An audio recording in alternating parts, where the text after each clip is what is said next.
Hello students, देखो इस question में जो है कहता है long answer type question, what are matter waves. फिर कहता है find the de Broglie wavelength of an electron. तो समझो पहले, लाइट जो है पार्टिकल नेचर भी शो करता है कुछ केसेस में, और कुछ केसेस में वेव नेचर भी शो करता है। सिमिलरली लुइस डी ब्रॉगली साहब ने यह डिक्लेयर कर दिया कि मैटर पार्टिकल्स जैसे इलेक्ट्रॉन्स और प्रोटॉन्स जब मूव करते हैं, जब मोशन में होते हैं, तो इनसे भी वेव जो है ना, एसोसिएटेड होते हैं। बात समझ गए? तो जो वेव्स जो है मैटर पार्टिकल्स जैसे इलेक्ट्रॉन्स और प्रोटॉन से एसोसिएटेड होते हैं, उन वेव्स को हम वैसे वेव्स को हम कहते हैं मैटर वेव्स। अब मैटर वेव से जो रिलेटेड वेवलेंथ होगा, उस वेवलेंथ का नाम रखा गया डी ब्रॉगली वेवलेंथ। क्लियर हो गया? अब डी ब्रॉगली वेवलेंथ का एक्सप्रेशन फाइंड आउट करने के लिए Planck's theory and theory of relativity, theory of relativity का मतलब आइंस्टाइन्स थ्योरी ऑफ रिलेटिविटी, दोनों का हम यूज करेंगे तो डी ब्रॉगली वेवलेंथ का एक्सप्रेशन फाइंड आउट कर लेंगे। तो चलो स्टार्ट करते हैं। यहाँ E is equal to h nu। Planck theory क्या कहता है कि energy of a photon must be equal to h nu। तो h क्या है? प्लांक्स कांस्टेंट है, न्यू फ्रीक्वेंसी है। इक्वेशन नंबर हो गया फर्स्ट। इसके बारे में तो जानते ही हो, फेमस इक्वेशन है E is equal to mc square. यह है फोटोन के लिए, बात समझ गए? यह भी है फोटोन के लिए। अब दोनों को इक्वेट कर दो तो mc square is equal to हो गया h nu is equal to hc by lambda, because nu is equal to c upon होता है लेमडा।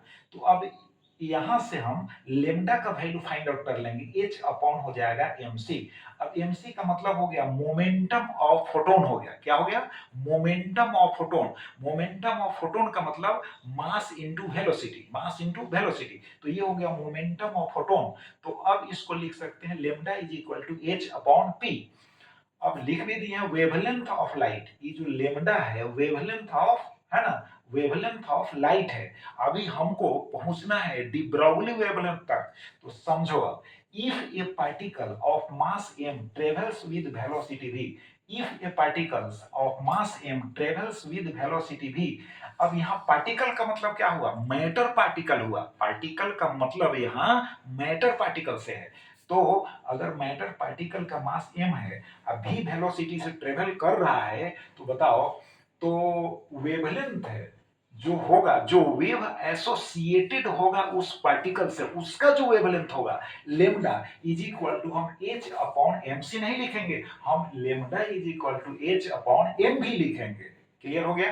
क्योंकि अभी हम मैटर पार्टिकल के वेव का वेवलेंथ यूज कर रहे हैं, यानी मैटर पार्टिकल से रिलेटेड वेव के वेवलेंथ को हम यूज कर रहे हैं। तो यहां हम लिखेंगे एम भी। बात समझ गए? अब देखो, अब एम एच बाई जो एम भी हुआ लेमडा के इक्वल, इसी वेवलेंथ को हम कहते हैं डी ब्रॉगली वेवलेंथ। यह जो वेवलेंथ है मैटर पार्टिकल के वेव से रिलेटेड वेवलेंथ है, इसलिए इसको कहते हैं हम डी ब्रॉगली वेवलेंथ। अब फॉर एग्जांपल, एक एग्जांपल तो पेश करना ही होगा। तो इलेक्ट्रॉन का वहां क्वेश्चन में ऐसे लिखा भी हुआ है, लिखा भी हुआ है क्वेश्चन में। तो चलो, if an electron moves with velocity small v लिखे हैं under potential difference capital v है। देखो दोनों भी है, वेलोसिटी भी, पोटेंशियल डिफरेंस भी। तो पोटेंशियल डिफरेंस को हम कैपिटल v से और वेलोसिटी को स्मॉल v से इंडिकेट कर दिए ताकि आपको कंफ्यूजन नहीं हो। अब देखो, तो काइनेटिक एनर्जी जो होगा इलेक्ट्रॉन का half mv square is equal to e v होगा। अब ये क्या है? Charge, magnitude of charge on an electron, V potential difference है। अब देखो m से हम यहाँ मल्टीप्लाई करेंगे तो m स्क्वायर हो जाएगा, अब v स्क्वायर तो है ही, तो m से इधर भी तो मल्टीप्लाई करना होगा, तो इधर हो जाएगा 2 से यहाँ क्रॉस मल्टीप्लाई तो हो ही जाएगा, तो 2m ev हो गया। अब देखो p इज इक्वल टू क्या होता है? mv होता है, मास इनटू वेलोसिटी। तो यहाँ m स्क्वायर v स्क्वायर इसलिए लिखेंगे p square is equal to 2m ev। Therefore p is equal to हो गया अंडर रूट 2m ev। अब de Broglie wavelength find out करने के लिए lambda is equal to h upon p लिखना होगा, यानी h बाई mv है तो इसको लिख सकते हो लिख सकते हो यहाँ पर h बाई पी। तो यहाँ p हम फाइंड आउट कर लिए, अब p का वैल्यू यहाँ हम पुट कर देंगे, तो lambda is equal to h by p, h by हो गया रूट ओवर 2 mev। अब वैल्यूज यहाँ पर दिखा दिए हैं, h का वैल्यू है, m का वैल्यू है, m किसका, इलेक्ट्रॉन का, e charge, magnitude of charge जो है यहाँ दिया हुआ है 1.6 into 10 to the power minus 19 coulomb, यानी इलेक्ट्रॉन पर जो चार्ज होता है उसका मैग्नीट्यूड है। अब इन वैल्यूज को अगर हम इसमें पुट कर देते हैं तो भी को छोड़कर, ये जो कैपिटल भी है इसको छोड़कर बाकी जो है उनका वैल्यूज एक साथ आ जाएगा 1.227। यहाँ जो यूनिट होगा लेमडा का, यूनिट मीटर में होगा बट नैनो होगा उसके पहले। नैनो का मतलब यहाँ हम पुट कर सकते हैं 10 टू द पावर माइनस 9।